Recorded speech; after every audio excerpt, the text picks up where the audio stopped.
All right, hello everyone. We're going to go ahead and get started. Welcome to the very last session of PFF Summit 2019. How's the conference been for everyone? Good, good. And you're in for a treat with this session. It is my honor to introduce our speaker today, Pamela Tischendorf, who will be speaking on emergency preparedness. Pam is a respiratory care practitioner with over 20 years of experience who is passionate about empowering patients through education. She works clinically in all areas of the hospital, but finds her true passion in cardiac and pulmonary rehabilitation.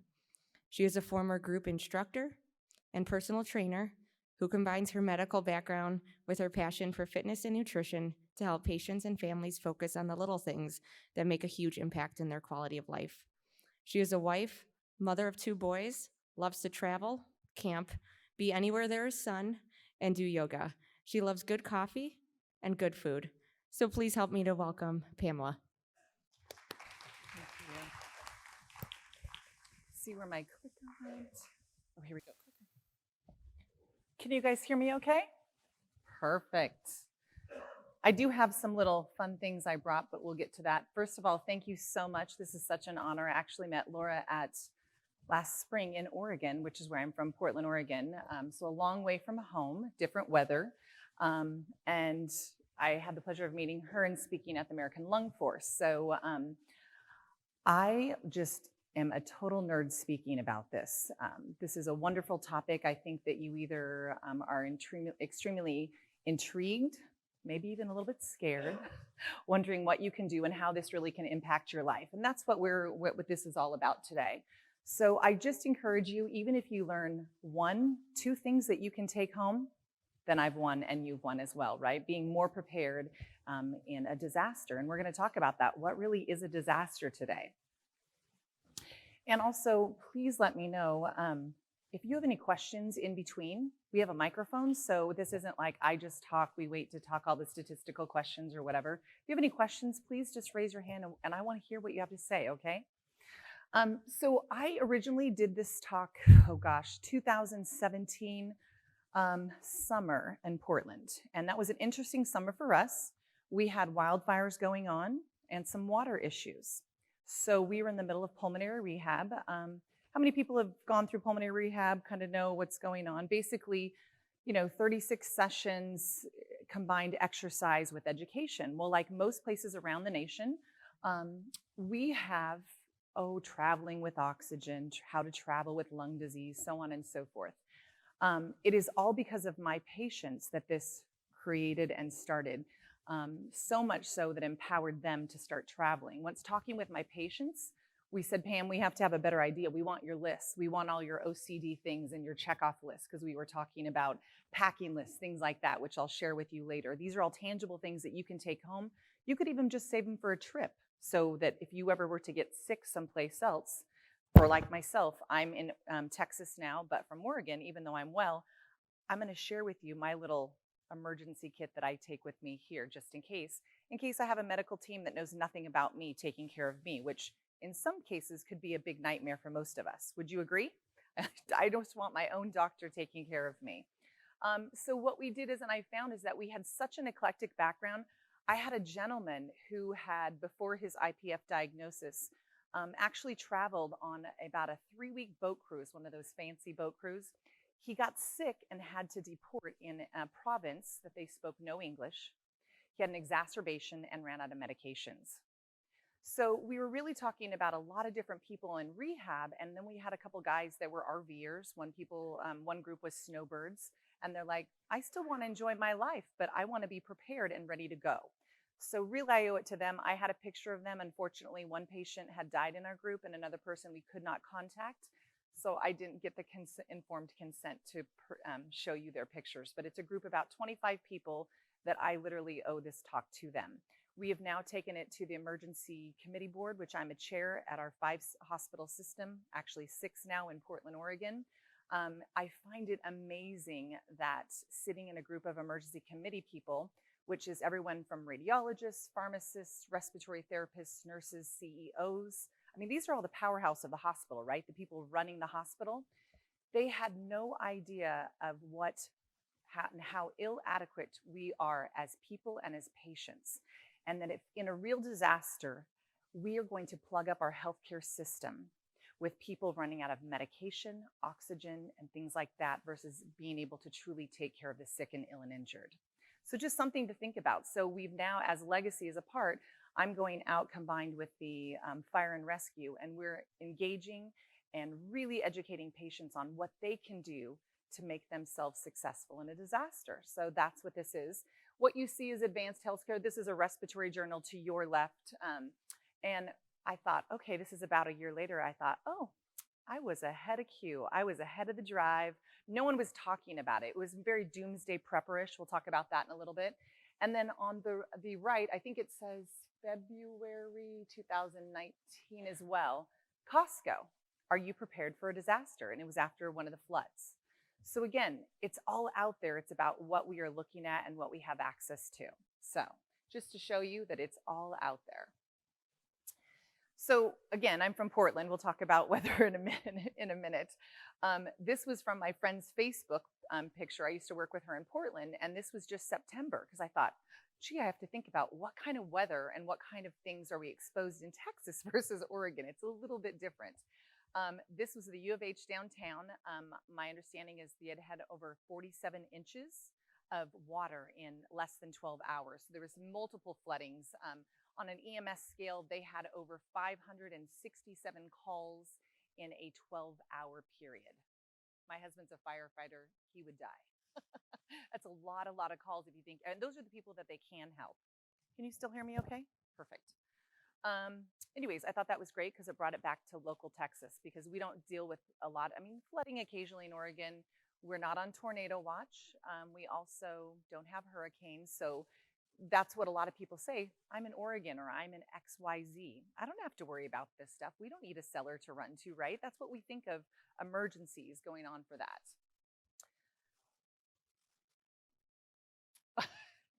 You know what, this is funny. So the joke in Oregon, at least in my family, is if you're going to the beach, there's tsunami warnings everywhere.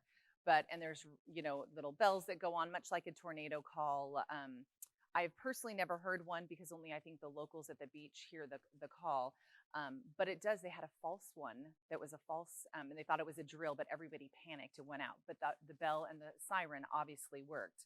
I'm just of the nature, if I'm at the beach and there's a tsunami, that's probably all that's going to be left of me because I like to stay on the beach where I can see right there. So really, what is a disaster? What are we prepping for? Okay, so does everybody know the term doomsday prepper? Have you heard about it? Watched the show on TLC? Some of it's a little bit, if we have a right and a left side, very extreme, doomsday prepper, chicken little, the sky is falling, right? And then we have medical professionals, I'd say, and then on the far other side, we have a bunch of nerds kind of like me. So if you marry all of that in the middle, that's where I am. Doomsday preppers on a, and I'm sorry, I don't know if people have heard of this. A lot of them think that there's going to be an economics collapse, a possible solar response that knocks out our entire grid system. There's so many things. There's also aliens, gosh knows what that we could do, right? But really what we're talking about is extreme temperatures, power outages, water interruptions, wildlife evacuations, all sorts of things. Just prior to me coming here, I traveled Tuesday, and I happened to fly through LAX and then take the transfer to here to San Antonio. And I got off the plane, we had to take a shuttle and actually had to walk outside. You could tell it's smog, but you could smell the smoke a mile away. And if I was a pulmonary patient, I would have wanted to take out my mask. And it's just little things like that. Right in front of us this last week, horrible California fires that are really changing. And in case you've been living under a rock, or maybe you don't do social media and news, which I understand why, they've done proactive power outages for up to 14 days at this time. So again, think about oxygen. And then just being at this summit has been so amazing. You have to realize as a respiratory therapist, I tend to go to RT or chest and trauma, those kind of conferences, many medical advanced people. It's rare that I get to go to the patient care tracks and mingle. It's either one or the other. So I have really gotten to meet some respiratory therapists, nurses from all around, and really get to learn a whole lot. And One of the things that came up this week that was just amazing to me is that respiratory care in Oregon, we don't do liquid oxygen much. Like, I don't go to the house anymore, but back in the day, we did that 26 years ago. Nowadays, what I found out is that in some states, liquid oxygen isn't even legal, like in California, whereas in Oregon it is. So that was something I learned today, which was quite interesting, because liquid oxygen, if you don't know, it's like a huge concentrator, and patients are able to fill it up on their own. It still needs, electricity and things like that, but it's much more what some people would have called self-survival. They don't need to rely upon the drivers. As we know, a lot of the drivers for these oxygen companies, not to push them down, they're typically the drivers that are educating, setting up. There's no respiratory therapists that are actually monitoring you guys with your oxygen. So that's a huge change. That's a big deal. So again, extreme outages, watch the news. This is what's happening live right now, okay? These 4 pictures represent some interesting situations that I just kind of want to remind you. You'll laugh. I'm guessing that most of you guys from Texas or the East Coast. Is that correct? Is anyone from the West Coast? Okay, we got a few, yes. Are you Sally's sister by the chance? Oh, see, I met Sally. She is from our rehab. Yeah, and we like to think we have the largest rehab in all of Portland, the most largest site, the best people, the everything. So welcome. So the picture up in the left side of all the cars. Now, again, when I was thinking about Texas weather, you have to realize in Oregon, we get a ½ inch of snow and the city is shut down. We just don't drive in snow. And I know that is so hilarious to some people, because it is. We were talking to another RT and she says, I'm trying to get oxygen tanks because we have this, record storm coming in, and we have 4 feet of snow, and I can't get the drivers to bring more than 2 tanks past their delivery from last week. So again, these are the deals. But what happened in 2000, I guess it was the beginning of this year, 2019, that is an actual picture of Highway 26 in Portland. And if you've ever been to Portland, who knows? You take Highway 26 and you kind of go up by the zoo. It's just enough of an elevation that if anybody stops for 1 second, you're done. Your car will not get going. It's just enough. And ironically, it's where all the downtown hospitals are, and it's a thoroughfare to get up there. So this was January 2019.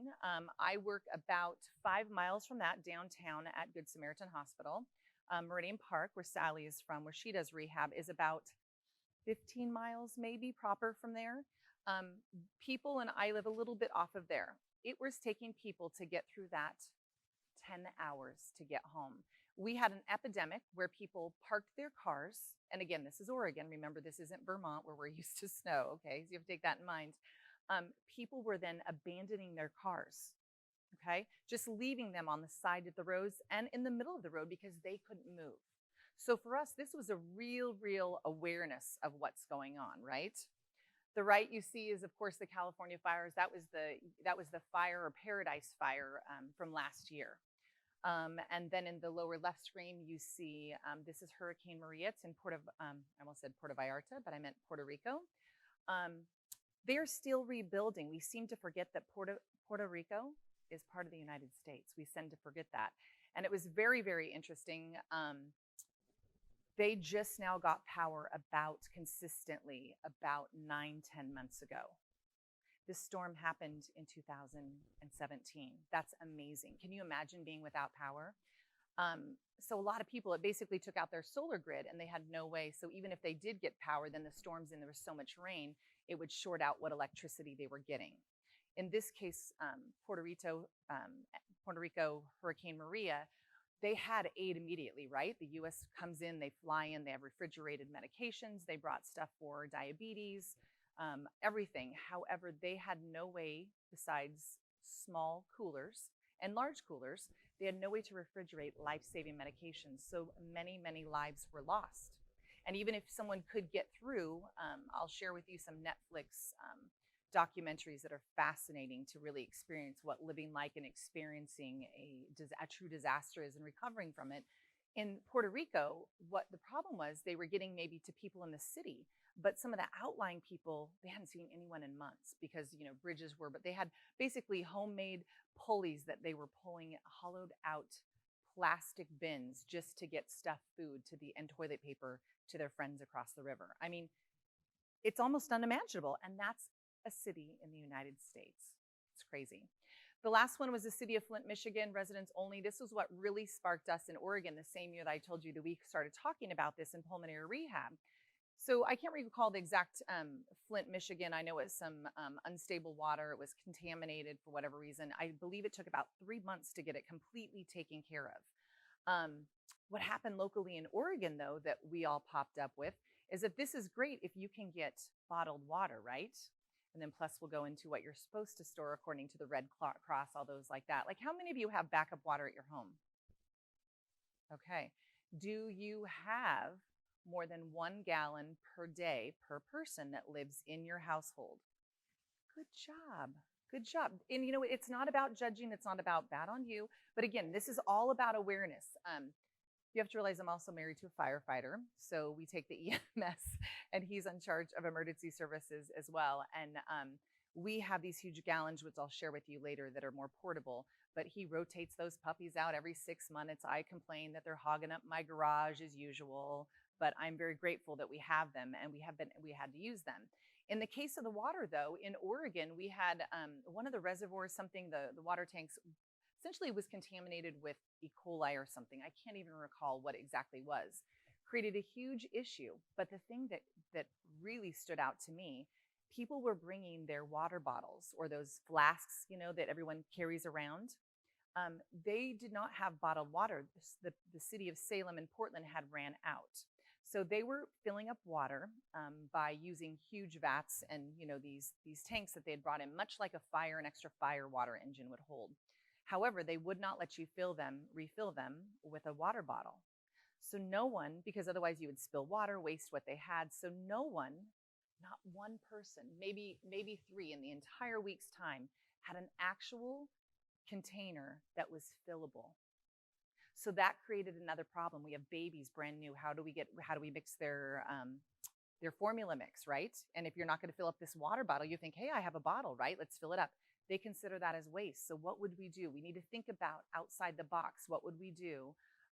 We did find some patients that were able to go and do a milk jug container, you know, the rinsed out, but it was hit or miss who you got when you were at the water refill station. So again, just kind of, these are local recent incidents all within the last 2 years. What did we learn? Well, the 2 things that we want to talk about, and this is where all the data, you're going to notice, you're like, gosh, Pam, this is from 2014. The thing is that when we first started looking into this, I went through almost 600 pages, my staff and I, of just data. There really isn't a lot of data about emergency preparedness as far as after a disaster.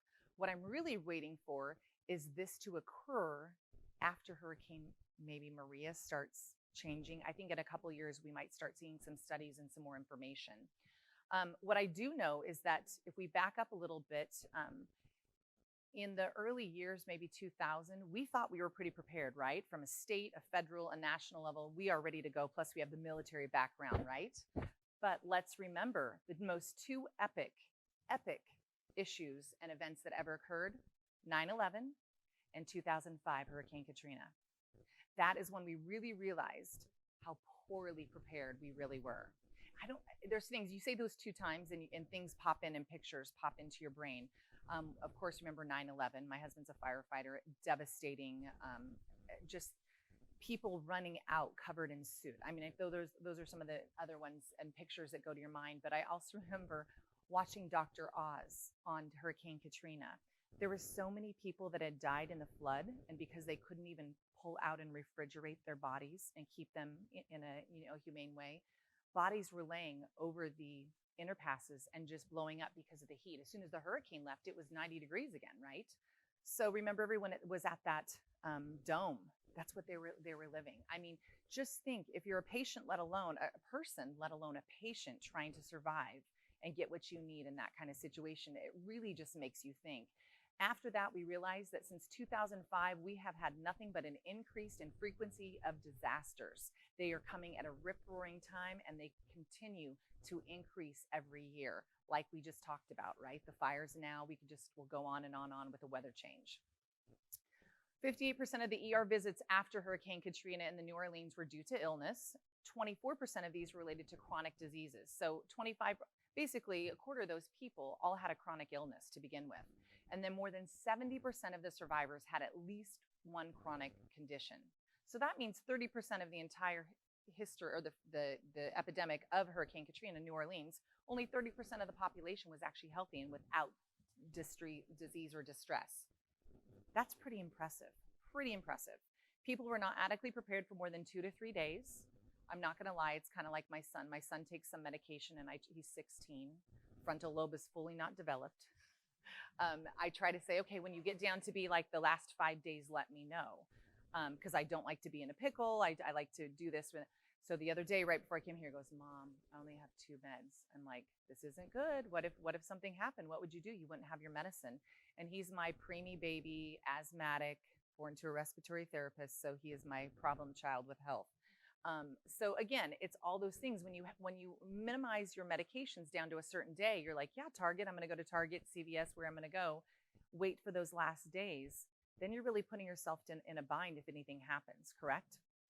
So really what we found is the interruptions in medication regimen. So if you take a daily medication, we don't care if it's your migraine meds, if it's your cardiac, if your blood pressure pills, all those things that are required for you. And a lot of these patients, if you're on a clinical trial, that could be really, really devastating if you have a couple days without your medication. And items and technology not only exacerbated underlying conditions. So yes, we talk about oxygen. Think about like how many people are on a CPAP machine. It just takes a couple of days. I can't tell you how many times I go and see a patient either in the ER, has been admitted to ICU or somewhere in our hospital. And if you really get to talk to them, they're like, oh yeah, I have been sick. Oh, well, have you been wearing your BiPAP, at night? What have you been doing? No, I was so sick. My nose was plugged. I didn't wear it. So it's a direct correlation between not wearing your CPAP that you need. Your CO2 starts rising. You then ventilate inadequately, and your CO2 rises in your blood, and you present in an exacerbation. So little things like that can really make an overall change in your health. It also increased morbidity and the mortality. So remember, morbidity is the chronic disease component, that you have one, whereas mortality is, did you die? So that is, we had a lot of deaths that occurred from Hurricane Katrina that could have been prepared. And the biggest thing is continuation of daily medications for the chronic person with chronic conditions and daily meds. That is vital. And that's what we're going to talk about even more. Are you staying awake? So I stole this from the COPD plan. There's lots of things, but what my patients really need is something tangible. I don't know if it's an age thing. I giggle because I grew up and my mother always had an address book. Do you know how hard it is to find an address book anymore? They don't make them anymore as much. They just don't. And so I think in this day and age of technology, people get really, really used to finding phone numbers, like in their phone. Well, hold on, I have to open up my phone. I do know my husband's phone number, and it's not to judge anybody. It's just a backup. Like I honestly, my oldest son just got a new phone, and I couldn't tell you his phone number to save my life. He knows me, and I know how to contact him via email or by a different app, but that's not the point. What we're doing in this day and age, and that we've gotten everything. There's even family calendars that you can put all on your phone. I can't do that. I still am an old school paper and pen. I keep a calendar. We keep a calendar at our house. If you can imagine, I have all the highlighted firefighter days that my husband works, any overtime. And then the rule of thumb at our house is if it's not on the calendar, it doesn't count. So, but going to this, what I found is a lot of people have everything in their phones, right? But we don't even know the phone numbers. We're used to calling just 911, right? Well, in a true emergency, 911 may put you on hold, to be honest, if they haven't already, even in these days. Sometimes they have so many calls coming in. And even if you go through those documentaries I was mentioning, I'll tell you about them now. In Netflix, it's called After Maria, and it's just a fascinating documentary on what happened after Maria and these people that were actually extradited to the U.S. land and given to live in hotel rooms and trying to get up on their feet. And these were the well patients, not even the sick patients. Even more importantly, the ones with the California fire, I believe it's called Fire in Paradise. I wrote it down somewhere. Yep, Fire in Paradise was after the California Paradise fires. And the documentary just gave me chills in the fact that the lady is a 911 caller. And she says, we don't even have anyone to send you. That's how this fire went so quick, so fast down Toon Valleys in California, in case you're not very familiar with it. And this happened, she said she was getting off shift and getting calls at 5 a.m. and by 8 a.m., the entire town was trapped and couldn't get out. I mean, I would still get goosebumps thinking about this. And so people were calling saying they couldn't get into this, and they said, we have no one to send you. We're in our own emergency, like there's no help. So this is why I want you to go home and encourage everyone to write down. If you don't have an address book, this is a great place to write down all those emergency numbers. I'm a total nerd and a geek, and so I have a notebook that's the household notebook. We kind of have a joke, and I said, if anything happens to me and I died, my husband couldn't pay a bill, we'd lose the house. He doesn't know how to get online and pay anything or do those things. He's very, very capable and competent. But again, he doesn't know. So I keep a folder that says, these are the babysitters, this is how to contact, these are the passwords for all of our accounts. Just a centralized thing. So in a fire, I could pull that and take it with us. In that sweet documentary, it was a firefighter, and he says, honey, I told you this is the day where we've been training for. If my phone dies, I love you. And then their entire town was burnt to nothing. And that recovery is an entire different topic and conversation. But watch the documentary. It's absolutely amazing and breathtaking at the same time.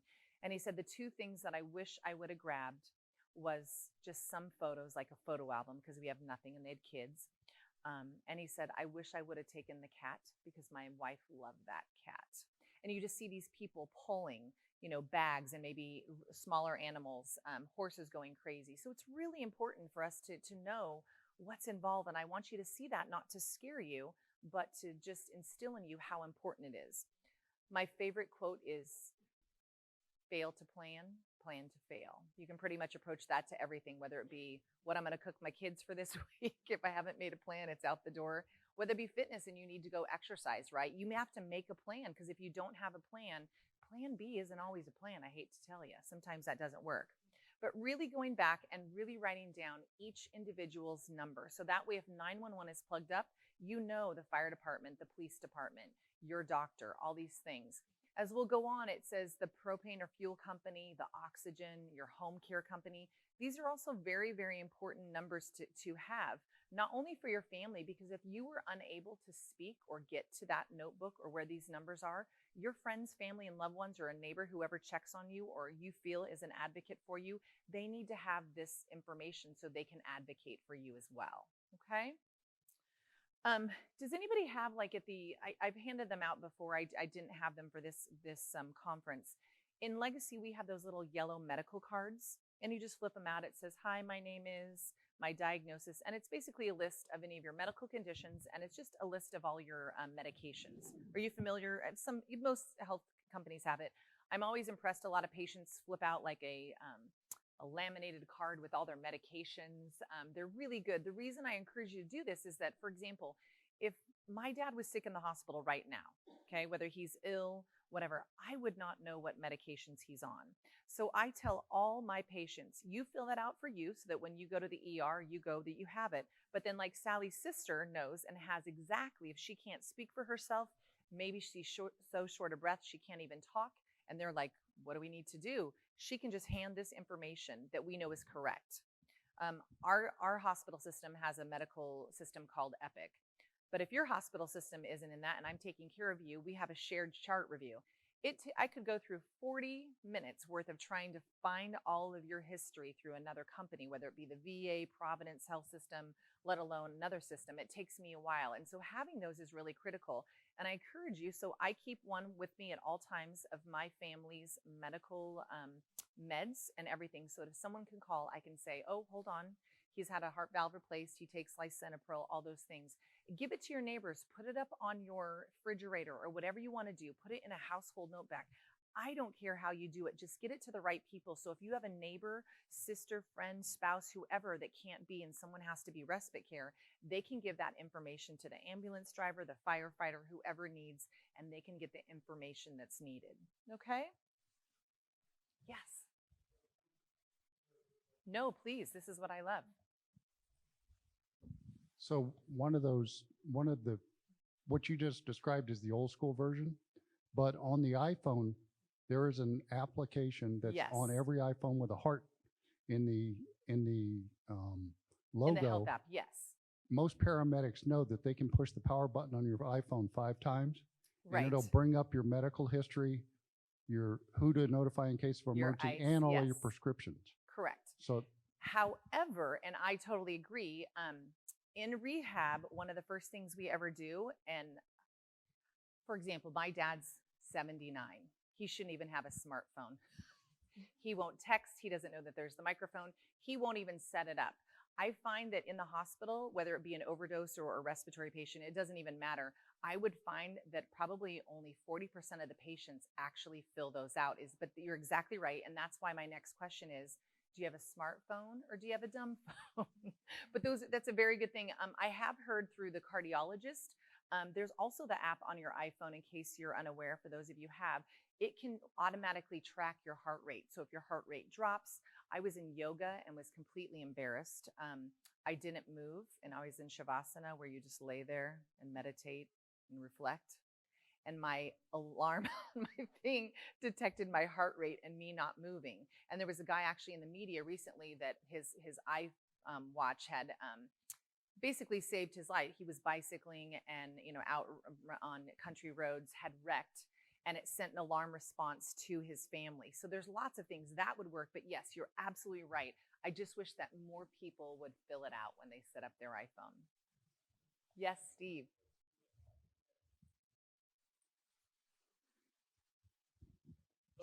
You can get it from the fire department. It's Yes. called a vial of life. Yes. And it's a little sticker they put on your door.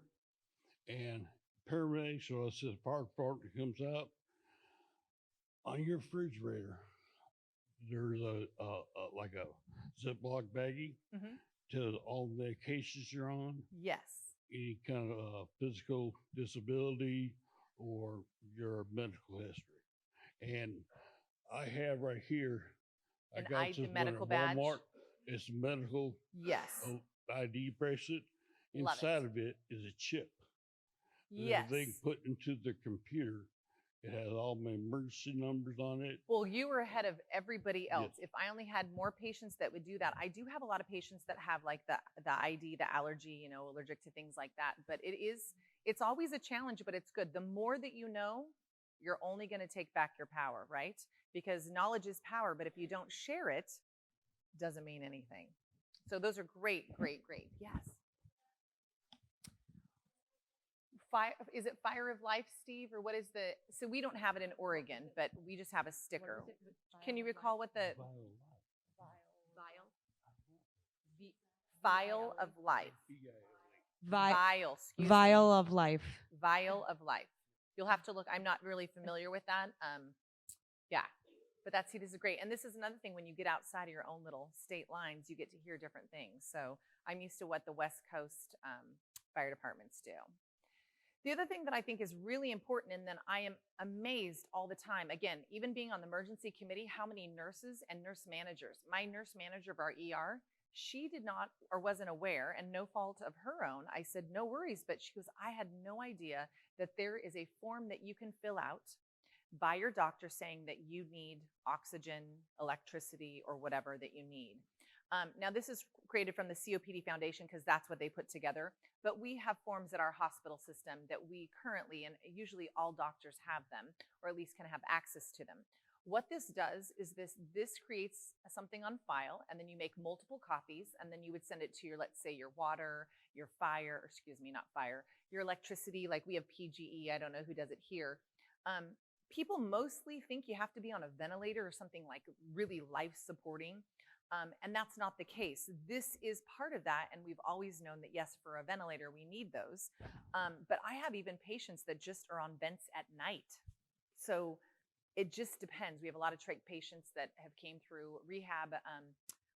It's called the Rehab Institute of Oregon. So it's at the main hospital. So they go through their trauma, a lot of gunshot wounds, ATV accidents, car accidents. They end up getting trached, but they don't need to have full ventilatory support. So these patients are critical for them to get home. We have to do a walkthrough plan before they can go home, right? What is your backup plan if you miss out on electricity? So again, I just encourage you to do this. And if you go, it says that I hereby certify the termination of electric, telephone, water, and gas will aggravate an existing illness or prevent the use of life support equipment. So this is really, really key. I wish some of my RT friends were here that I met at the conference. We were laughing versus Oregon snow, half an inch, the city closing down, and them having like 5 feet of snow. They were saying a lot of the issues were there were people dying because the oxygen companies will only give you so many extra tanks. Now in Oregon, we can get what we call a J tank. So it's typically a huge, it's probably as tall as me, nice and round. If you go to a pulmonary functions test, you know where you do the breathing in the box? We typically have that size. That's a J tank that's in the corner that usually has all the gases to give you an idea of how big they are. But in Oregon, you have to prearrange it and they will actually deliver one to your house. Versus my friend Deborah, who was from Pittsburgh, was saying that she was on the phone arguing with the home care company because they had this upcoming storm and the guy was gonna have to get out just a little bit to get to the store and he wouldn't be able to free his front porch of snow, but his neighbors would come over and they wouldn't give him more than the allotted 2 a week that he got. So I know there's a lot of things, but again, this is about having a plan ahead of time and having all of your ducks in a row, if you will, okay? So what I do, and again, this is not for you, but even for like me, my kids, I have 2 kids, 16 and 11, still young. Again, no frontal lobes. They won't be able to tell you anything when they go to the doctor or hospital. But I just make a little postcard and I keep it that way if I have a 16-year-old babysitter at my house, or if I have an adult staying over the weekend watching my kids. Right now, my mother-in-law, thank God she's an old trauma nurse, so she's the best, but she still doesn't remember everything that my kids are on. So I encourage you guys to make a list or have that yellow medical card, like we call it in Oregon. It's just a medical ID list in the one that we were talking about earlier, but having all of your pertinent information. So I just took this, Jane Doe, 56-year-old female. Now remember, who may rescue you may not always be a paramedic or a firefighter. In recent time, we had some flooding in Portland and electrical outages, and the Red Cross came and was transporting people from the hospital in a boat. So Red Cross employees may not know all of your history. They may not know what your medical background is. So it's really important that we empower ourselves for these. So let them know what your medications are and most importantly, what they're used for. Like my mother-in-law takes a blood pressure medication, but it's for her migraines. So again, it's really important to know why you're taking that because a lot of these drugs these days we're taking for opposite reasons. Then they have more than one reason that you can take them. But again, even if you get a firefighter, I'd like to say my husband is pretty good. You know, when he goes on calls, can resuscitate anyone. I don't know that he would know what Advair or Benita. I know that a lot of IPF they're not reversible. So there's a small container of patients that actually take inhalers. I mean, if he was on Combivent, Benylin, Preventil, something easily, just a little rescue inhaler, he would know that. He probably wouldn't think to tell you to use your spacer with it. Bad guy.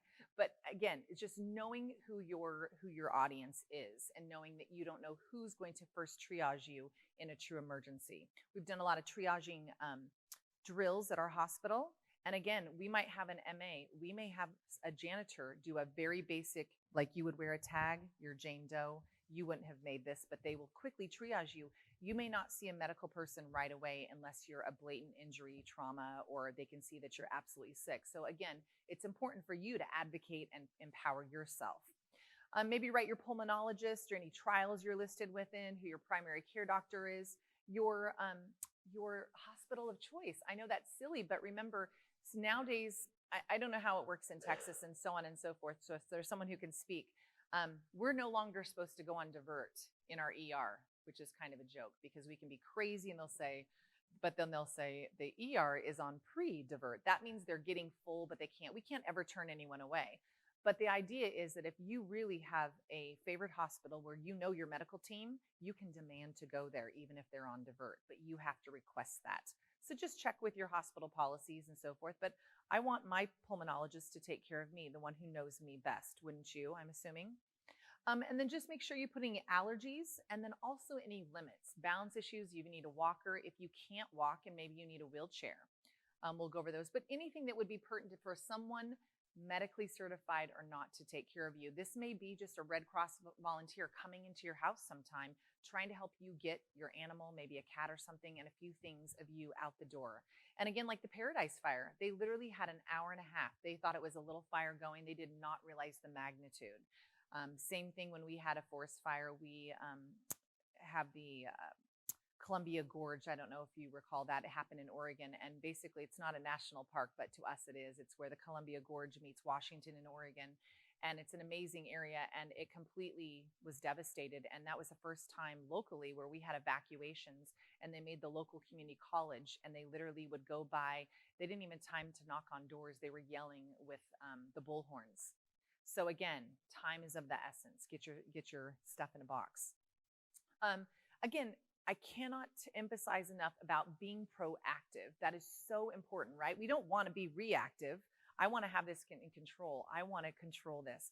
Our whole disease process is another full-time job, right? What hospital you're supposed to go, what doctor's appointments. So this is what you have to do. We feel like we're never in control as far as patients, right? That's the first thing I hear from patients. And this is your way to take back some of that control in that kind of situation. What I'm urging you to do, remember that list a couple of couple of slides ago regarding I call it PGE, but whoever supplies your electricity, things like that, maybe your gas. Another silly thing is, does everybody know how to turn off the natural gas to your house? Or do you know, like, yeah, and is there a wrench out there? And can you have your neighbor go out and do it for you? Do you know that?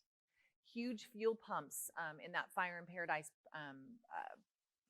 documentary, they got all of the people onto the only non-grass green area, and it was a cement that everything else was burned around, and they gathered them on there right behind a gas station that had 5 fuel tanks. You could hear them boom, boom. So it's really important to know the magnitude of how caustic, fuel can be. And so if there is a disaster, we want to make sure someone, even if you can't, but there's a wrench out there. So my husband and I work in healthcare. Obviously, he's a firefighter, as I keep saying. So he's taught me how to turn that stuff off by myself, because in the nature of our jobs, if an event happens, someone's going to get stuck at work for unknown time, and someone's going to be stuck at home with the kids, right?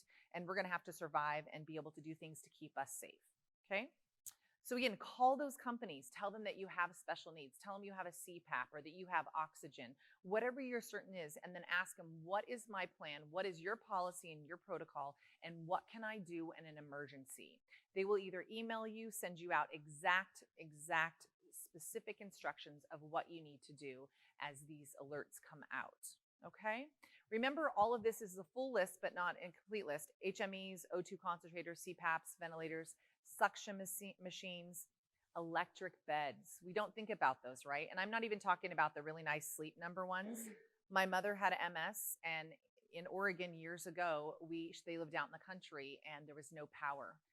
It does have a manual crank, but the poor lady was freezing, stuck in her medical bed, had a nice little angle, and the hand crank wouldn't work. It took us a little while. So my mom was stuck in bed for probably 2 hours before we could get it flat to get her into her wheelchair. So again, things that you wouldn't think of, make sure that hand crank works and that you've tried that. Need for extra O2 supply, again, predicting if we're gonna do a snowstorm. In Oregon, it's a little funny. People, if they say they're gonna be a snowstorm, and then usually it's a 1/4 of an inch or there's nothing. They go out and it's like probably anywhere else where there's a hot storm coming through. All the air conditioners are out, right? You can't go to Home Depot, there's nothing left. Typically in Oregon, everyone will wipe out the entire supply of food, literally nothing left, no water, anything like that. So again, knowing what to do, and then to ask how can I get more oxygen if you can't get out to my house for another week or so. Again, if you're rural, if you live in the city, lots of things to take in mind. I have a friend who was without power in a storm in this 2019, just in January. She lives down I-5 corridor in Oregon, and she lives literally 6 miles proper from the main freeway, main city. Their power went out. She fortunately works at a hospital, so she could go in every day and shower. They had no power for 14 days, and they lived in the city, and all it was an extreme cold and weather outage. That's crazy to me. I mean, it's crazy. She said it was lovely because the kids weren't relying upon the internet. Everyone was hanging out, but she was able to go into town, into work, and take a shower. Again, think of those things. You can temporarily, if you belong to a health club, you can go shower at the health club. It'll at least buy you some time. Stay home and stay warm. Daily time meds requiring refrigeration is a big deal. Again, if you don't open your refrigerator, it'll keep it cooler. You have one of those fridges in the refrigerator, kind of keep it in there, or keep some ice packs that can maybe help those. Reliance on electric scooters or wheelchairs. The other part of that is having a manual wheelchair, because if your scooter, battery dies and you're without power for 2 weeks, there's no way you can charge it unless you're running a generator or something, and that's going to be the one thing you can do. IV pumps. Some people do home or evening dialysis while they're asleep. It's a peritoneal. So again, and service animals, make sure that we're prepping for them to have enough food too, even if they're not your service animals. We've now included, we just got a dog last year, so now I've added that little dog food for him too, because she's got to have food and water in a disaster as well, okay? This is the biggest thing, is most companies have plans, but we need to know what those policies are in advance. So I will tell you that just in the Northwest, from dealing with a lot of the oxygen companies, APRA may have something different than Northwest Medical. So we need to call and get information when we're not needing it, right? That's the key. We don't want to wait till the storm's coming on Friday and we need to panic and find out what to do. The MD sign form is required. It's that one I showed you, but most all oxygen companies have that form. If not, ask your physician, but they should have it. I've never known one oxygen company to not have that. The most important thing is to know your liter flow and have your exact prescription. Remember, that might be rest, sleep, and with or without activity. And remember, some people's activity is different. So maybe if they're around home, they need increased flow, but your doctors approve you to maybe go out and mow the lawn on a little bit more, okay? The other thing is to know how long your tanks will last. People tend to forget, and I'm not even talking about if you're on a conserver device, a regular nasal cannula, or a conserver device. If you haven't seen them, they kind of have a little, little round piece, and it kind of helps keep a lot of the oxygen here. So people basically get even dispersed. So it only is also delivered every third breath. It depends on, it's a pulse system. It depends on what you're doing, but you need to know what your system is.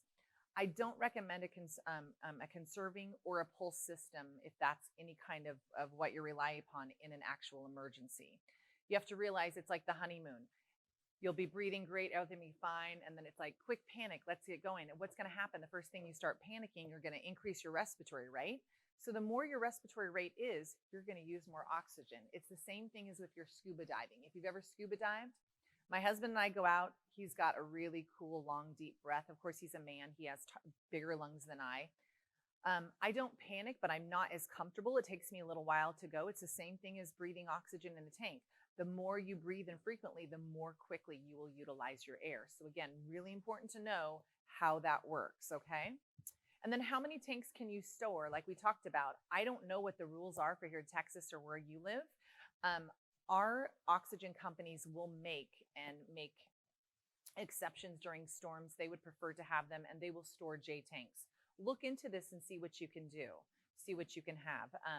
Is it my understanding, like, is it Texas and on the East Coast, no liquid concentrators at all are allowed? Is that pretty much the general, is what I hear? Yeah, and A lot of states have limited access to liquid oxygen. See, and I had no idea how lucky Oregon was. We have a lot of old school guys that love their liquid oxygen because they don't have to wait for a guy to come and deliver anything, just a backup system. So again, these are great questions to talk to your oxygen company about. Another big one is alternate heat source. Now, that's great in the summer. You don't have to worry about that as much, but you have to also realize, like in Oregon, I have air conditioning, but not a lot of people do, because they say that in Oregon, we only have a few hot days. So a lot of people don't want to invest in putting air conditioning in their home. So again, there's going to be a big, heat stroke coming on. And for us, it's like anytime it's over 104, there's no humidity, but it's still, everyone panics and it's hot. You can't find a fan or anything. But on the opposite of that is these cold as well. And typically in Oregon, what happens is that we're not used to having such high heat days. or for so long. So if you have a stretch of really hot days, no matter where you are, it's going to really surge the system. And so we've had transformers that have blown because everyone and their dog is running their AC 24 hours a day. So again, just be aware of those and know what your plans are. We still have fans. We don't use them, but if we need to, I'd pull out my generator and pop that in. Alternate heat source essential is extra blankets and sleeping bags. Again, like I told you, the one winter that my mom was stuck in the bed, it was called freezing rain. I don't know if you guys get the freezing rain out here. It's worse than ice. It's worse than snow. It's like slippery snot that you just can't roller skate on. It's worth nothing. And it literally just stagnates the entire city. No one does anything. But extra blankets is crucial because if you are cold, beanies, gloves, everything, you will put it all on. And it only needs to happen to you once to realize that you will put on five coats and not even mind. And just the ease and the accessibility of it, we're so used to having heat, right? We just go to the thermostat and say, I'm too hot, I'm too cold, right? And in a real disaster, it doesn't work that way. And we have pulled every blanket, every sleeping bag. So we have sleeping bags for every single person in our family, in addition to all of our blankets. But those are great things to have, put them in the garage or whatever. Fireplace, canister heaters. The biggest thing is like we have one of those, I call them a fake fireplace. They look good. But the most important thing is it has to have a blower. So some of them just look good and they look for great ambiance, but they don't blow. So make sure that if you're going to rely upon those, it does, or that you have dry firewood that you can actually use. And a lot of people with pulmonary issues prefer not to be around real smoke. So that could be a game changer as well. Maybe you have a fireplace, but for you, it won't be the best option. When you're on oxygen, how far do you need to stay away from fireplace? Oh, yes. Or a candle? Well, they say at least 40 feet, but I would say completely the other direction. I have had patients that have good old wood stoves, so maybe one of their spouses will store it up. Wood stoves tend to really generate a lot of heat. If someone else can do that, we usually suggest them going to the other room that's probably in a house that's about 1,400 square feet. If you're in a smaller apartment, at least being in the furthest way and having your concentrator away from that. Very, very important. Like that and petroleum, anything that's caustic, flammable, no go. But I do know people that still camp and enjoy fires. And as long as the smoke doesn't bother them, they can be within, 20 feet and be comfortable. Yeah. Yes.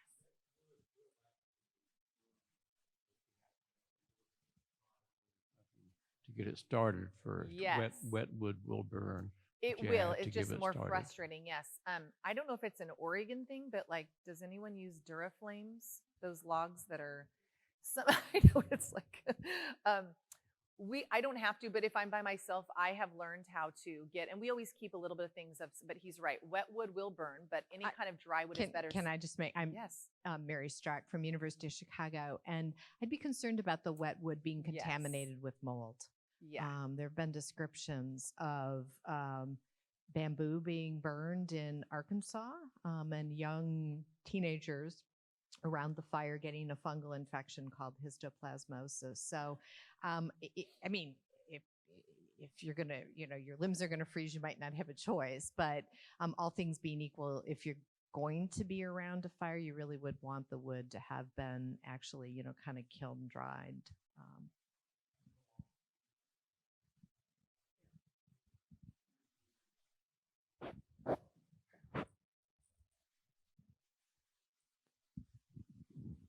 My first 3 years of living in the country in a log home, although we had electricity, we didn't have central heat and air, didn't have an air conditioner. And for heat, we used a wood stove, but it needs to be the type that has the door on the front, not all the air in the house going up the chimney, or if a low front comes through, smoke does tend to come down the chimney. That's why we tend to really kind of steer away from wood stoves, fireplaces. I have later, it's really, and we say to avoid kerosene and candles. They're great to for quick, so you can get your stuff out.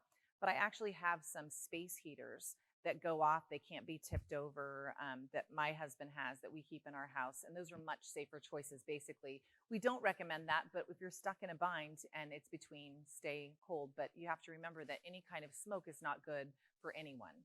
And remember, anytime that we burn things, whether it be good wood, bad wood, that's why you smell the soot or the, this fire smoke on your clothes. And like back in the early 90s, they'd be like, oh, I'm going to hold my baby, but I'm going to smoke outside, right? Well, what they did was they found studies because the carcinogens still are on your clothes. It's the same with any kind of flammable and smoke related. If you can smell it, it's there. So yeah. And we'll go into that a little bit. Flashlight, batteries and backup. I have the two, I don't know, what are they called? You guys would know this. My husband would be embarrassed by me right now. It's those large Magnum, I think, flashlights. You could also whack someone in the head if you needed to, those kind of things. But make sure those are good, and we keep them on both sides of our bed just in case anybody came in or whatever and we needed to quickly get something. And one time it was in the spring and we had this lightning storm and it blew out a transformer and it literally struck the side of our house. Of course, my husband's gone because that's when everything happens. That's the ultimate trifecta. If someone's going to have to go to the emergency room, my husband is at work, I haven't showered, that kind of thing.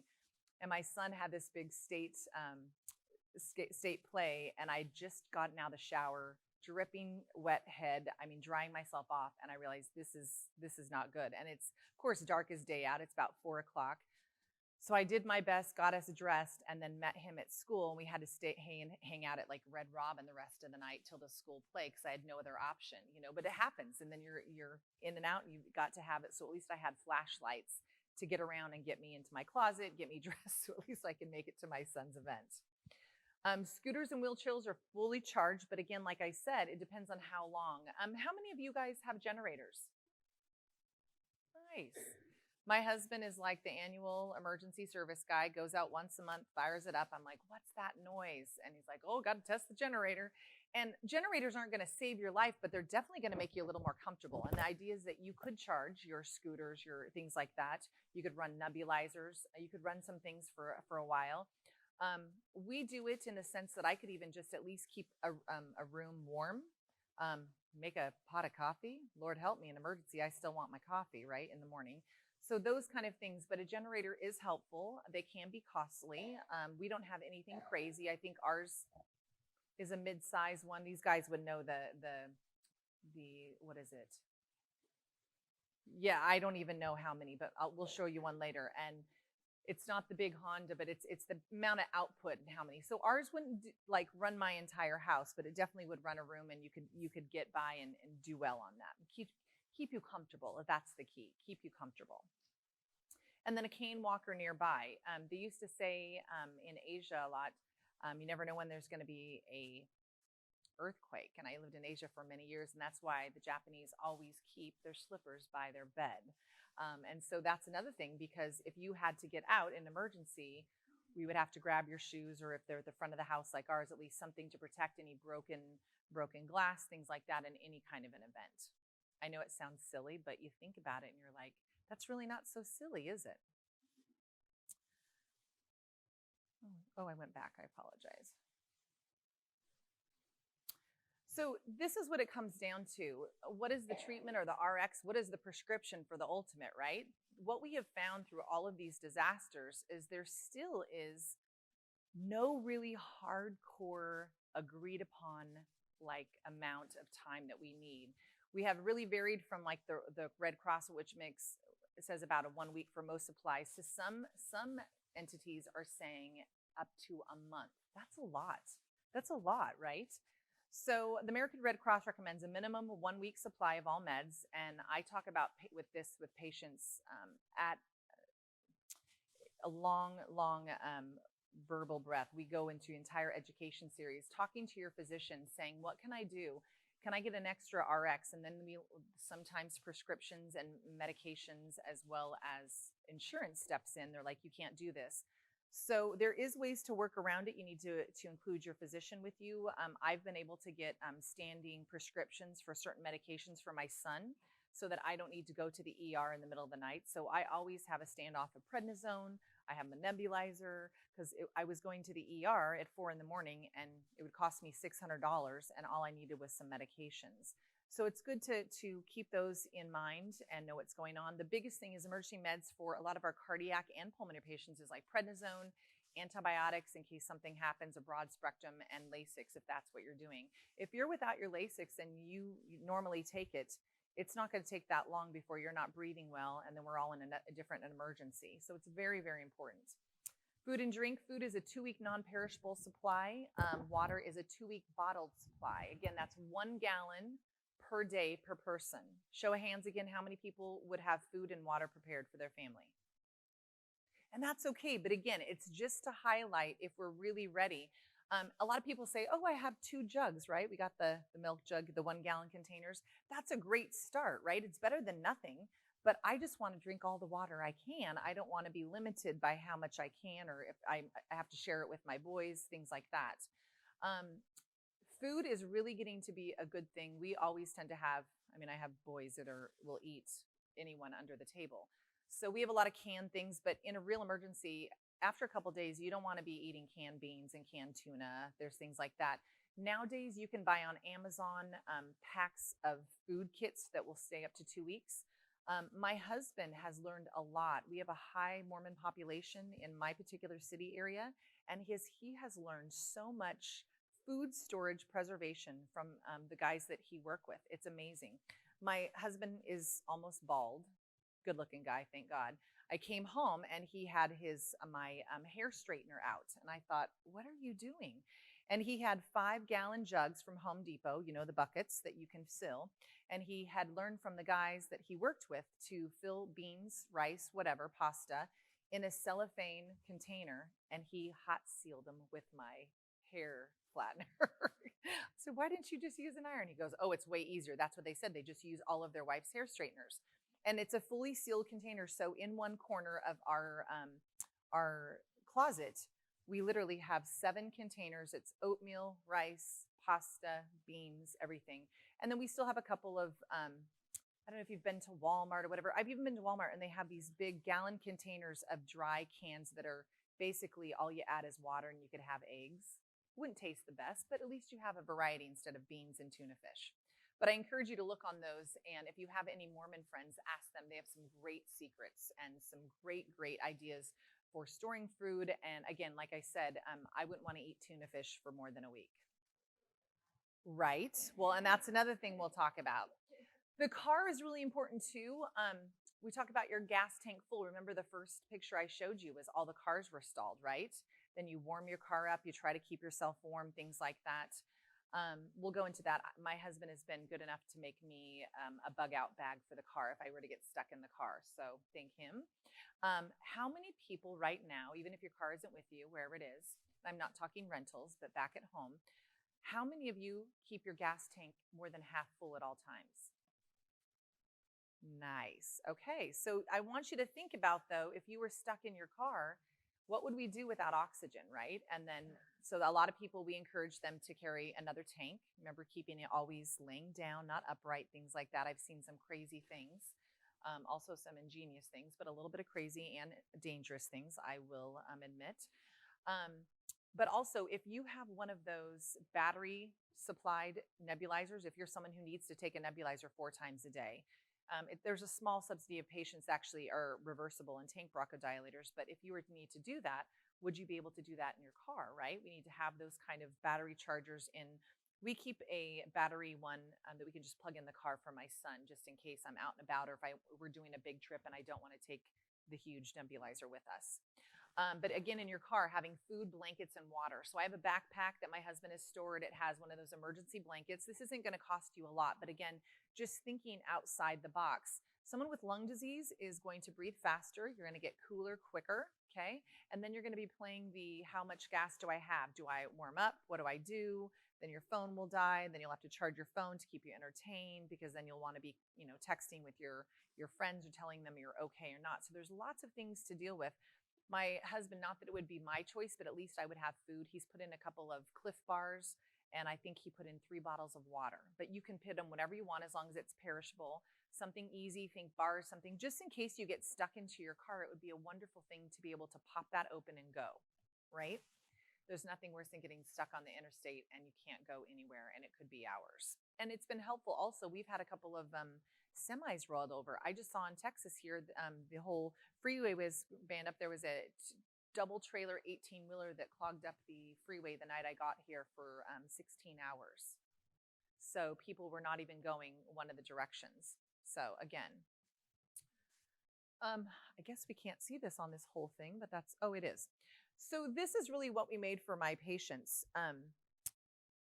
I am a little anal, a little OCD. I like lists. I like all those kind of things. But what we came into is a respiratory master packing list.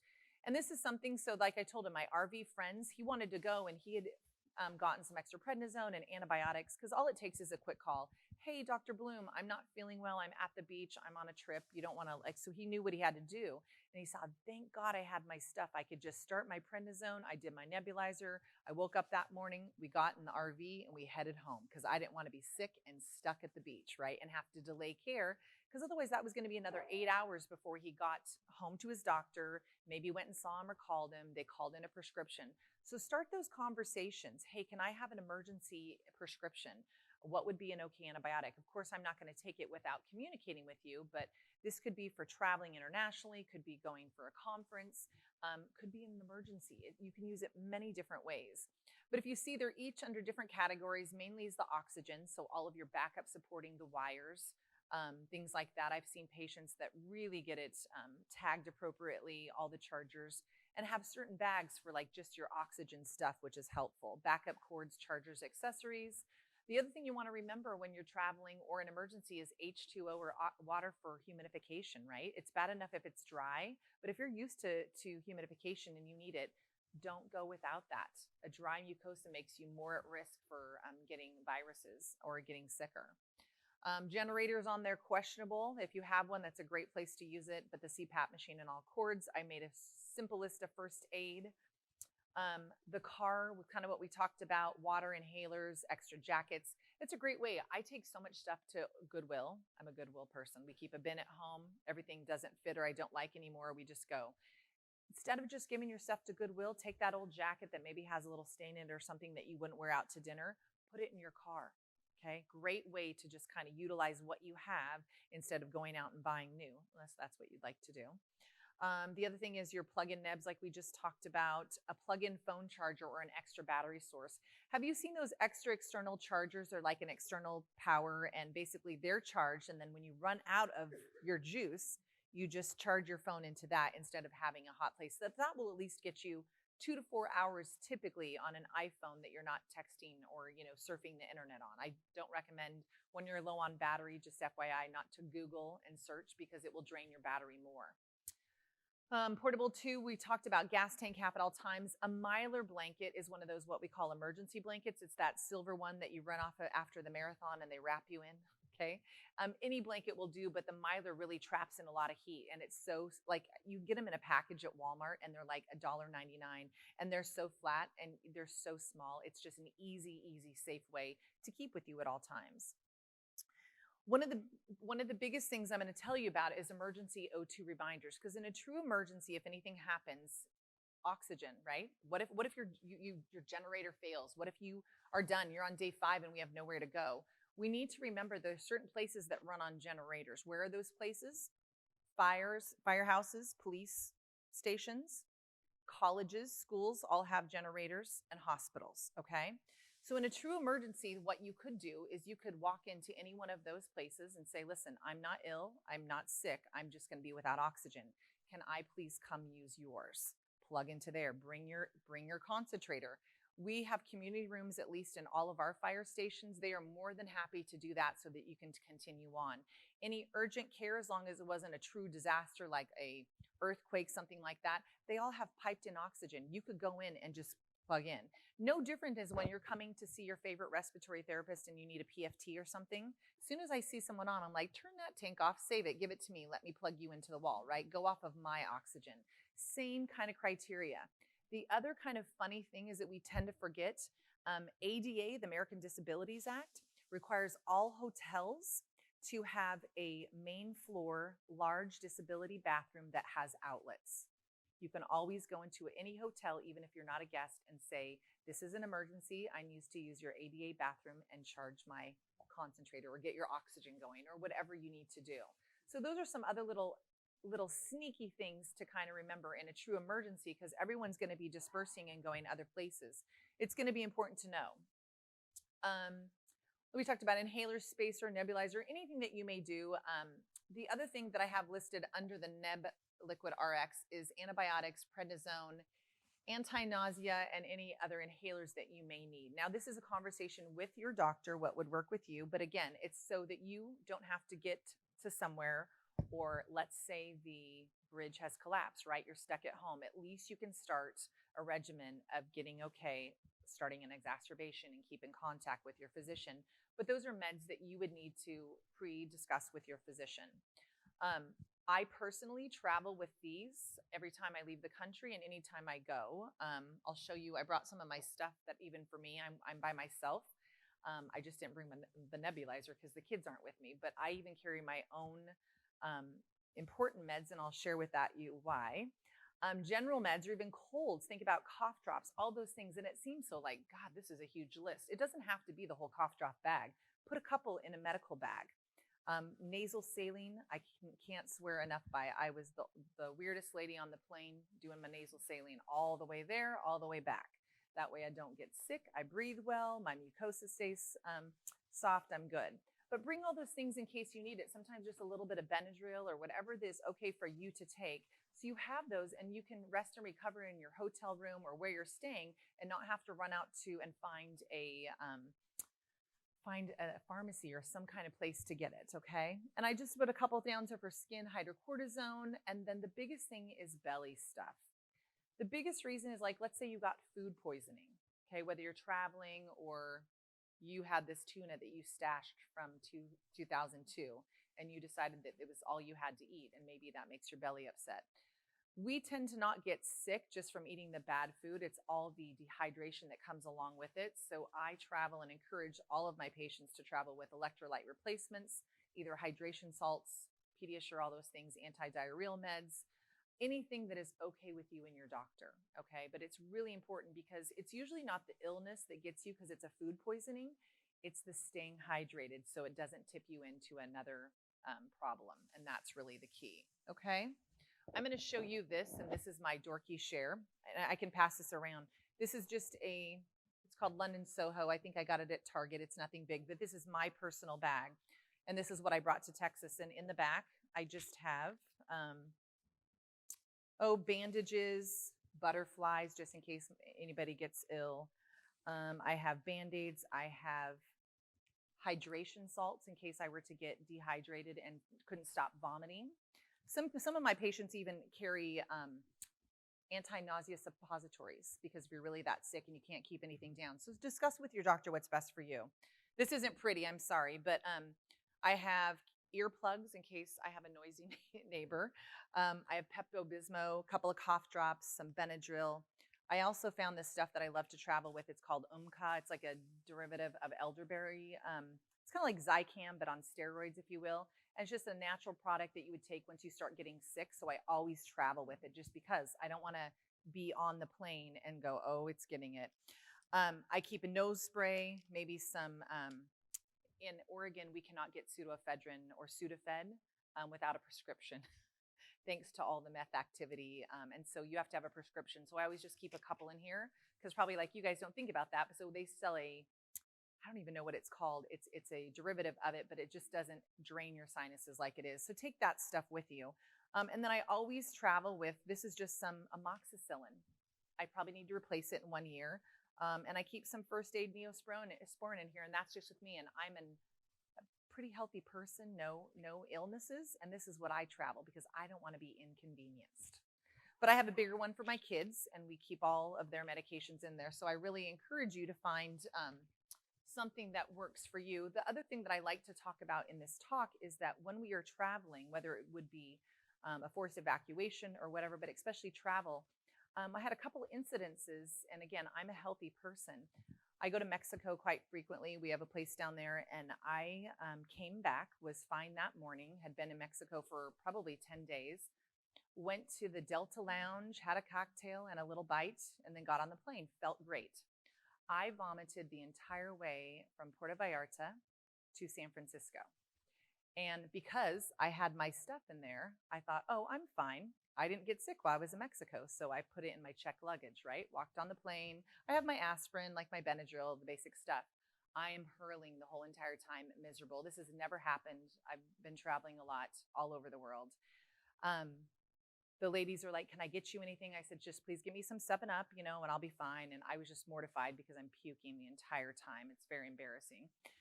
So we get to San Francisco. I immediately get in my bag and I get what they call Zofran. And my family and I take Zofran if we're really sick or had food poisoning. And I got that and then I was fine. I'm like, okay, I can fly home. This will be fine. By the time that I got onto the airplane, the lady said, oh, you're the one that was sick on the other airplane. I said, excuse me? And she goes, I don't feel comfortable with you on our plane. I said, I'm completely fine. I got into my medication. I haven't been vomiting for the last hour and a half and everything. People that are on these planes, trains, automobiles, they're not medically trained. They have no certification. But how they gauge this is like, you have oxygen. You look sick to me. If you're a risk and I'm concerned, I have the right to deny you boarding. So I was actually asked to step off the plane, and all I wanted to do was to go home. I was so tired. I'd been puking for hours, so it was very important. I wanted to go. And I mean, I didn't want to argue, but I said, do you have any medical background? I said, I can assure you I don't have a virus. I literally just have something in my belly. I'm fine. I took Zofran. She didn't know that so they escorted me off the plane. When the full plane, I was mortified. I had no clothes. She told me I would get onto the plane and be able to get my bag. They didn't have it, so I had my clothes. So I basically slept in a bathrobe at a hotel that they paid for and everything. But I was so traumatized by that, and I am not critically ill. But it really made me think like, oh my gosh, if you were traveling with a sick person or someone that had a little bit of a cold, maybe, some of our coughs that you guys experience that are regularly would really scare someone. And it really, really got me thinking. I'm like, oh my gosh, I never want to give anyone else the power to make that decision for me. So from now on, I carry Zofran in my carry-on bag, in my purse all the time. And those are just little things that can really make or break and ruin your day. And again, this is someone who's not even chronically ill. This is just someone that was vomiting on the plane. And it's crazy. If you could tell them, oh, I just have emphysema or I just have IPF, they wouldn't even know what to do because they have no idea what's going on. Yeah.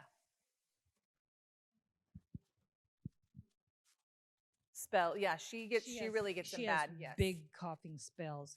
And so whenever I have traveled with her and people start going, then they start looking, giving right? you the dirty looks, right? and I just say, no worries, she has a lung disease that causes this. She's not infectious, so you just kind of nip it in the bud so they won't.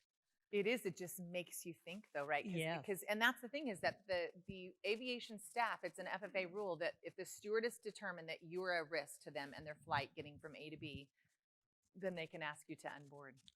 Getting back to that last comment, someone I know had a T-shirt made, she costs a lot, and it says, don't worry, I'm not contagious, I'm just dying. That's a good one, but I guess also they probably wouldn't ask you many questions. Oh my gosh. But I just think it's important. I know this is about disaster, but it's very important because, we always travel, my family and I, we travel with our passports regardless. I have passports for my children. We did live overseas, but I didn't have children overseas.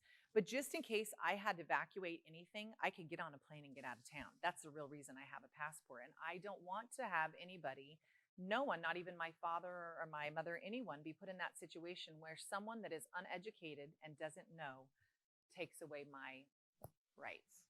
And that's really where the empowerment comes from. The only other thing that I really want to add to this that I did not, this sounds silly, but I've been working in respiratory critical care for 25 years. And we wear in the hospital, when I go to an isolation room, we have a couple of different options. One's this spacey PAPR. It's kind of nice because if you have to be in a patient's room for a while, it really has a lot of airflow. The other one is an N95 mask. I didn't realize that N95 masks were available over the counter and everyone could get one. And it's considered the standard. But I would especially consider, like I was saying, when I came out of LAX, I could smell the smoke and it bothered me. I can't imagine if there was patients or you guys there. I mean, just walking off of the terminal, I was like, oh my gosh, this is horrible. But in the wildfires, we had several days, even in Oregon during the California wildfires, where not only was the air index absolutely horrible, but we had patients that were really requesting, we were telling them not to even go outside, skip rehab, it's not worth it.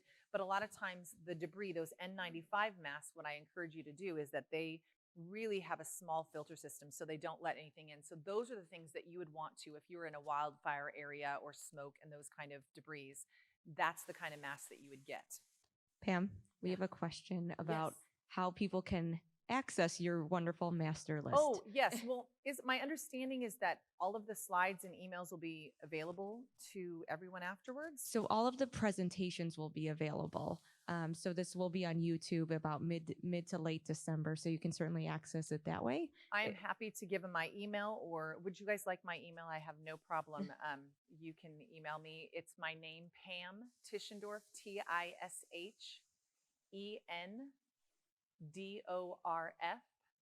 @gmail.com. Pam Tishendorf. I know. Yeah, I don't have it up here. Yeah. I know. Yes. Yes. And so, yeah, you can take a photo, you could do whatever. I wonder, I have not yet. This is my personal list, but I love to share this. But I could not find one that was really as in detail. So that's one reason that I really want to do this. So I'm glad that you guys are liking that. Again, remember, you can do this for travel. It doesn't have to just be for emergency, but it definitely gets you locked into everything. I have one of those, I call it a shoe bin, but it's bigger, and I keep it under my kid's sink, and it's my respiratory emergency kit. And I keep my nebulizer, my racemic epi, all the things that I need for my kid, and my extra spacers and everything. And it's about 2 shoe boxes, but it's easily transportable. You just lock everything in there. Nothing's curved and good. Yes. Yeah. Power that the small concentrators use, but you can get for about $100 and something an inverter. Yes, I've So heard you of plug this. it into your cigarette lighter, and it gives you 1 or 2 power outlets. So if you ran out your storm Right. powers out for a few hours or half a day, you might be able to just turn the car on, get a 25-foot tube, Right. run it inside, as long as that the car exhaust is not coming into the house. And as long, and sometimes the only thing that I've heard about that, and that's a great reminder because that's what was plug-in chargers, all those for that. But the inverters, it depends if you have more than a couple liters of flow, it may not be able to cycle. And that's another good reason why you want to always have a full tank of gas, right? Because then if that was your last source, but that's a great idea. Inverters, look into them and it would be like those smaller Inogens and the smaller portable ones. It could completely do that. So that's another option. Again, thinking about these things before you get trapped in that emergency situation where we then panic, right? We don't want to be just sitting ducks, right? We want to have all of this stuff ahead of time. Great conversations. This is what many people know is like what we call as could be a bag for your emergency bag. Doomsday prepper people call it a bug out bag. It's like your bag that you would take if you had to go somewhere. But this just has a first aid kit, has a radio, some things like that. The other thing that I brought with me is actually recommended by the Red Cross, and I'm fine to pass it around, or I don't know what you like to do. It's a multi-powered weather alert radio, and it charges smartphones, and it's a hand crank power charger. So, and it's actually, I didn't realize this till just this trip because I brought it to many things. Where did it say? It's provided by the American Red Cross. So this is an excellent thing because I don't know if you guys want to hand it around or not. It's a great, it's just a great thing because remember, again, and again, one of those things about having a smartphone versus a dumb phone, remember we talked about places that have generators that you could go if you needed to charge things, get your nebulizers, or just buy some time until you could get safe.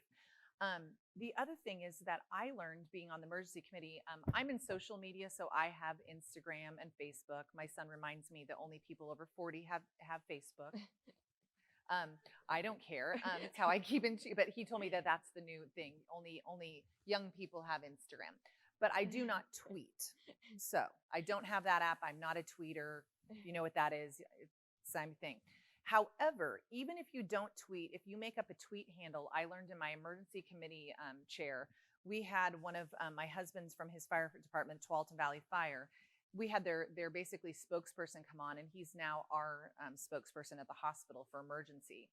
And he said that these, well, also, unless you would have kids, flash alert. Have you guys heard of flash alerts? They are consistent with colleges, schools. Usually, like both of my kids have flash alerts, and it'll be like, bus 19 can't make it down, snowy roads or whatever. But they're also, it's like the old EMS audio, you know, on the TV. What were those, you know, like goes beep, we have an emergency system message. Yeah. It's that, it's just a digital way of doing that. But even if you're not scrolling Facebook all the time, in an emergency, signing up for some of those alerts, but also I encourage you to look up flash alerts and sign up for your community. And then the other thing I was saying about that tweeting, even if you don't do social media, but especially if you do, just make a Twitter account handle, because right now how media is doing it, like I just saw someone, whoever does social media for PFF, they were tweeting all the happenings as they were going. So in a technology and an EMS fire situation, they're now saying that tweeting on Twitter is going to be, they're just quick messages, okay? So it's not like a Facebook post like, look who was born today, this is my new grandchild, or this is my son at football. It's just a quick little written 1 or 2 sentence, simple. And that is how media, fire, and EMS are gonna quickly shoot out more warnings as we proceed in time. So I don't have the Twitter app, but I need to, and I do have it on my computer at work, and it is fun to see. Even if you just get in there and play, see what kind of topics come in, and you can basically subscribe to like your local fire EMS, and then you'll get the first alerts prior to news, prior to all those things. So that's what I encourage you to do. Twitter is an app, yes. And so then you would have to make an account, but you don't have to be active on it. It's just like Facebook. But then you would set it for notifications, and you would set it for emergency notifications only, which I really, really like. Yes. And it would be Tualatin Valley Fire and Rescue is another one that you would want to. Whatever your fire department or your police department, I say Tualatin Valley and Fire. We are very lucky. My husband works, and Sally and them live in the Northwest near us. And Tualatin Valley is it's a district, so it's not a city-ran police department. So they have a lot more resources, and that's why my husband and I are such geeks regarding this. We have a lot of, they're district ran, so we don't have to wait for money to be agreed on by the city, commissioner.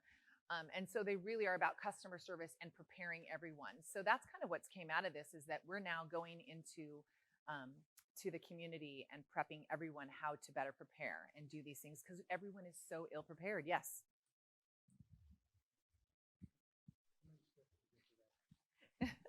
So, on the East Coast, they do a lot of those short message alerts by text messages. And is it So a flash alert? Is that? Yeah. Okay. It shows up anything Yes. from a road is blocked due to an Yes. accident to a weather event to a facility closing. Yes, and that's what I encourage you to do, is flash alerts when you go home. Just start looking into it. It's another way, because, well, it was a funny story. I have an 11-year-old and a 16-year-old, and I tried to explain to my younger son what a boombox was. He's never even seen a tape recorder, because it's just kind of funny. So anyways, go home and do this now. Sign up for flash alerts. The other one I want to show you, and you're welcome to order this. My husband and I trek and hike quite a bit. We've trekked all over the world, all before kids, obviously. But we have some fancy water filters, right? The ones that you have to pump, you just put it in a creek, but they're pretty big to get around. I actually got this for Respiratory Care Week, was just a couple of weeks ago in October, where we celebrate respiratory therapists. And my boss gave us a life straw, and it's a personal water filtration, and literally you would just drink through there.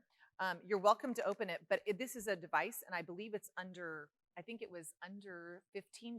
It's a great way. Like, remember, what if you could not drink the water? Well, in some cases, and you have to follow your city standards, sometimes it depends on what is in the water or why the water was contaminated. So don't just always try to boil it. Also, you have to have gas and electric to boil the water for a certain set amount of time.